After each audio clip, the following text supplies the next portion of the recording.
আসসালামু আলাইকুম রহমতুল্লাহ। এখন শীতকাল, এখন সবজি চাষের সময়। প্রতি বছরে এই জায়গায় বা আমাদের বাড়িতে টুকটাক সবজি চাষ করা হয়ে থাকে। আর এটার মহান গুরু দায়িত্বে আছেন আমার আম্মাজান। আর পাশাপাশি আব্বাও টুকটাক এটা নিয়ে ব্যস্ত থাকেন। আর এই যে দেখেন, আমাদের উঠোনের পূর্ব পাশের জায়গাটাতে আমরা সবজি চাষ করে থাকি। তবে এবার একটু দেরি হয়ে গেছে। কারণ হলো এবার প্রচুর পরিমাণ বৃষ্টি হয়েছে, বন্যা।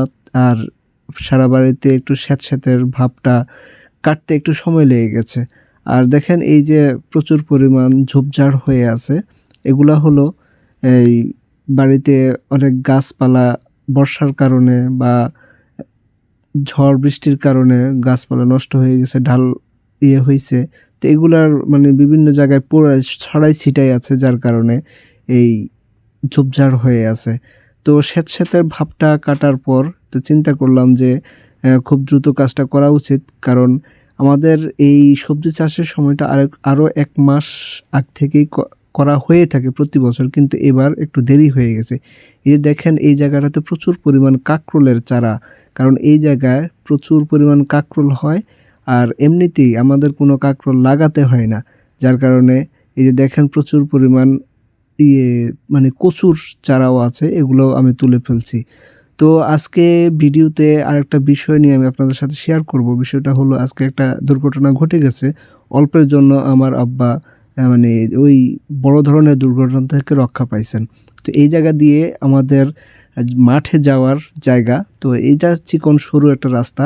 তো দেখেন রাস্তার এই যে আমাদের রাস্তার উপরে দেখেন বাঁশের যে গোড়াগুলো পড়ে আছে বলতে এই বাঁশের গোড়াগুলো উঠানো হয়নি।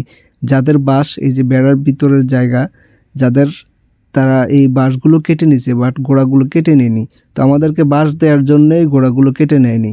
তো বাঁশটা খুব হয়ে যেত যদি আল্লাহ হেফাজত না করতো। যে পাশেই বাঁশের গোড়ার পাশে একটা গাছের গুঁড়ি পড়ে আছে, তাদেরই এই গাছের গুঁড়িটা।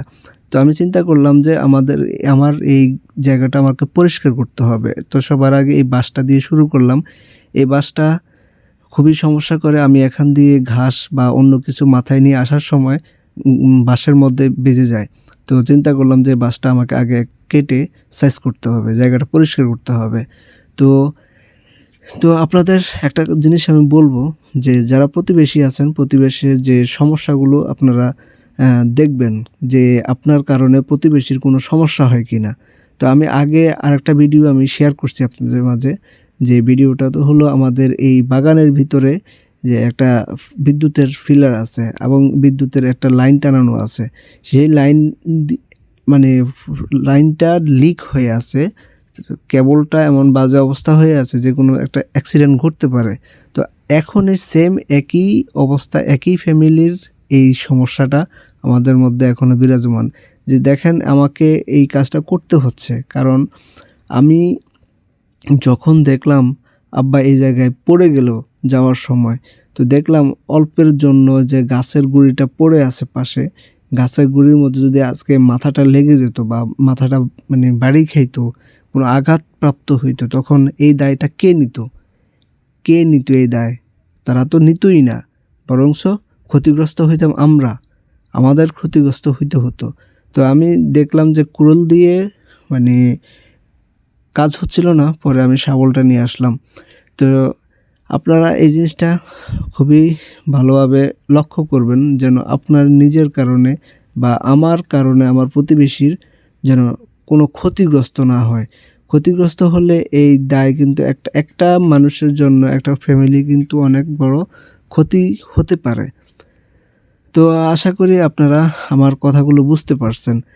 আর এই রাস্তাটা, এই যে রাস্তাটা দেখতে পাচ্ছেন, এই রাস্তাটা মানে আমাদের খুবই ইচ্ছা যে এখান দিয়ে একটা রাস্তা বের করব আমরা, আমাদের বাড়িতে যেন আসা যাওয়াটা সহজ হয়।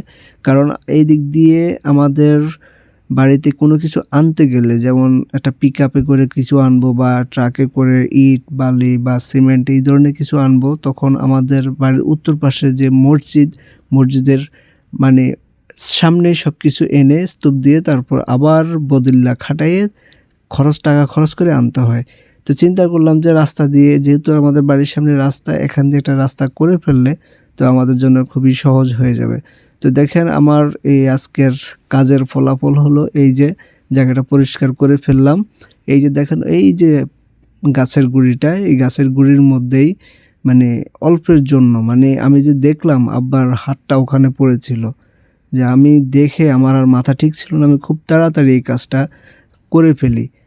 তো ধন্যবাদ আপনাদের সবাইকে আমার ভিডিওগুলো দেখার জন্য। তো আমার ভিডিওগুলো ভালো লাগলে অবশ্যই লাইক, কমেন্ট এবং সাবস্ক্রাইব করে রাখবেন। আল্লাহ হাফেজ। আসসালামু আলাইকুম রহমতুল্লাহ।